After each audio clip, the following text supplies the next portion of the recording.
is it that when Trump was president, an average house you could get at $75,000 combined income a year, now it's $130,000 a year? Why is that? It's that time of the year again. We have Charlie Kirk out on college campuses destroying woke liberal politics, and we have the left losing their minds over it. Today, we are going to look at this exchange between Charlie Kirk and this particularly brightly colored individual who's all talk and no facts. Will this person for once be able to justify woke ideology, or is her entire rhetoric going to fall flat like Kamala Harris's campaign for the presidency? Let's find out together. Charlie is on campus with other conservative youth having an open mic session with anyone willing to have a conversation with him, which is when this particular girl steps up to the mic with a look of amusement on her face. She then tells Charlie that she isn't actually there to ask anything in particular, but wants to talk about whatever he wants to. But Charlie gets the feeling she isn't here to just have a conversation. Watch what follows. I don't really have a specific question. What is something that you like to debate about? Anything? What's on your mind? I want to make it more fair for you. I'm not here to pick debates. I'm here to try to teach. So, what do you tend to be more conservative or liberal?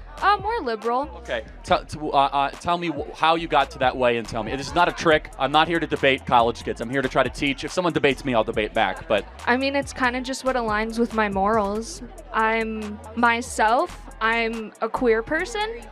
And I know that you have a lot of stuff that you wouldn't agree with me on, but I think it's important to actually debate the topics and not just fight, so. I totally agree. Can I ask a dumb question? Yeah. When I grew up, calling someone queer was like a slur. Can you tell me what that means? I mean that sincerely.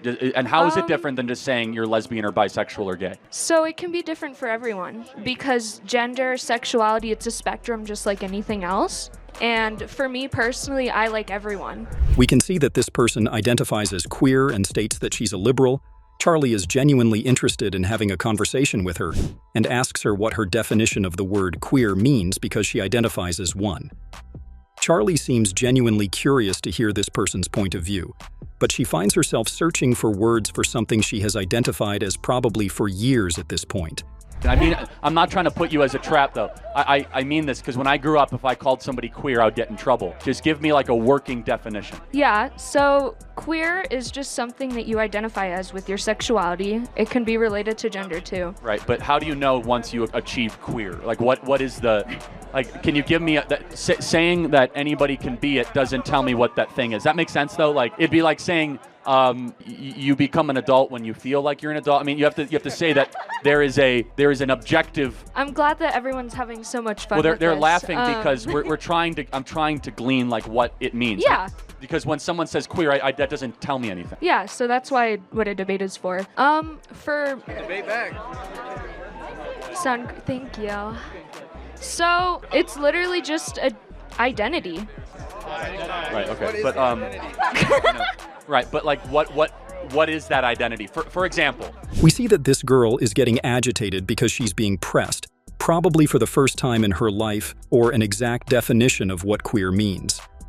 Charlie's analogy is perfectly logical as well. You cannot claim to just be an adult one morning because you feel like it. There is a genuine scientific and legal basis for what defines adulthood, but there is no account for the same when it comes to gender identity.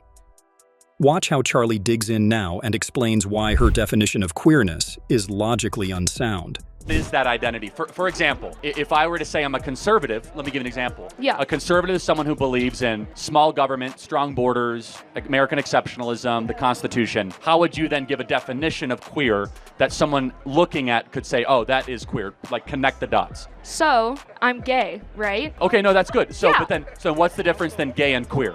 The whole point of it is that it has a different definition for everyone. No, I know, but what is the difference then of gay and queer? No! You can clearly see that she's there to just make her point and leave. She isn't able to substantiate any of her claims because there is no logic to anything she said up to this point. But now, you'll see her change the topic and actually ask Charlie a question not related to gender because she knows that's an uphill battle. Okay. I have a real question. What are your favorite policies that you want implemented from Trump? Like if he were to be elected? I think we should drill our natural resources to bring down the price of oil and natural gas. I think we should broker peace between Russia and Ukraine. I think we should try to end the Israeli war as quickly and as humanely possible. I believe we should secure the southern border, cut taxes for middle-income earners, no tax on tips, no tax on Social Security, no tax on overtime, no men and women's sports. Those are just some of the policies off the top of my head. Did she really think it was smart to switch from gender identity to politics and economics? Charlie knows exactly what he wants from the Conservative Party, but this girl can't even define what her gender is because, by her logic, there is no definition. But let's move on. Watch how she throws herself into the lion's den with her follow-up question. And I know you brought up earlier that it's way more expensive now to have housing than it was even like a couple years ago. And I think it's super important to talk about that because it's really impossible for especially college students to be expected to have housing after they graduate. Totally agree. So why is it that when Trump was president, an average house you could get at $75,000 combined income a year, now it's $130,000 a year? Why is that?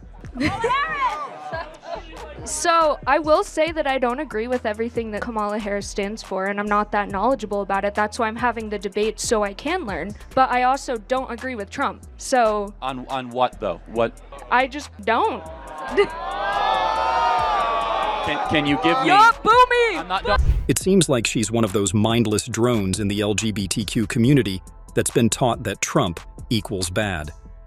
Little does she know that members of her community like Caitlyn Jenner and Dave Rubin are strongly Republican. Many people like her have been led to believe that the Republican Party is staunchly homophobic when it is not. But watch now how Charlie absolutely destroys the entire stereotype that liberals are open-minded with a single question. You got to give me a good reason, at least two, why you don't like Trump. He's racist. Yup, boo me. Thank you guys. Okay, so let me ask you a dumb question. Can you define what does it mean to be racist? Do you want me to look up a definition? No, I want you to. You said he's a racist, so you must have a definition of racism in your mind. Tell me what that definition is. Okay, so, I'm gonna make you guys wait on this. Ooh, zero knowledge. Guys, please don't heckle. I want to try to understand because these words have a lot of meaning. Yeah. But you can't get. I know it's hard on the spot. I just want you to think about it because if you say Trump is a racist, you should be able to easily give a definition of what that word means. So it's hatred towards another race, right? So when has he ever exhibited that? Give me clear and specific examples. See, this is exactly what woke culture is comprised of. A bunch of statements with no factual or logical backing. Charlie has clearly backed her into a wall and is asking her to give at least a single instance where Trump was actually racist towards another person.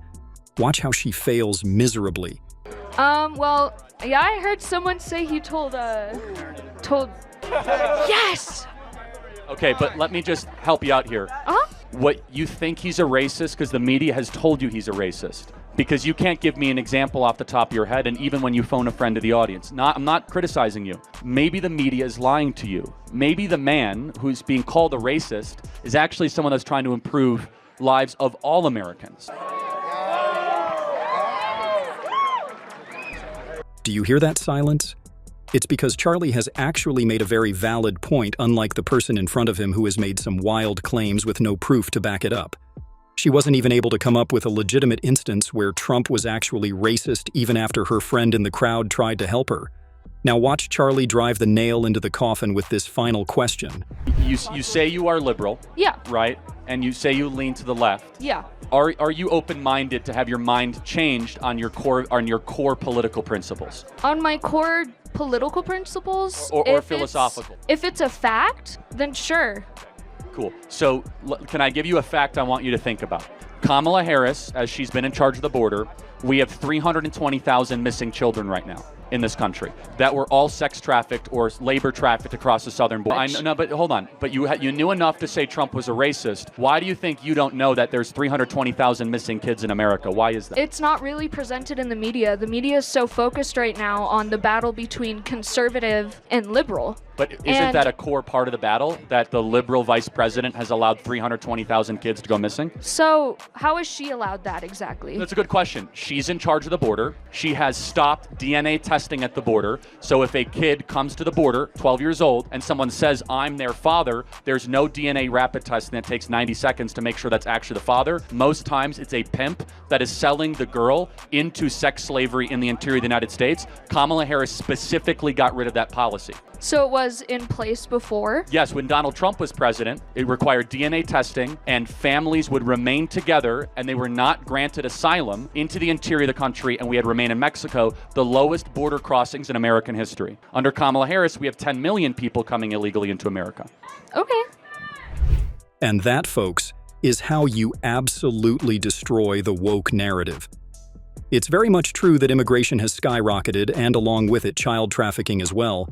Just take a look at the latest report the Department of Homeland Security released. They have lost track of over 320,000 children who have crossed the border. But of course, liberal news media outlets are purposefully avoiding it because it makes Trump look good. Well, if you've enjoyed watching this Charlie Kirk destroy woke culture, make sure to smash the like and subscribe buttons. Do you think Charlie has made valid points in support of Trump? Let us know in the comment section what you think about this entire encounter.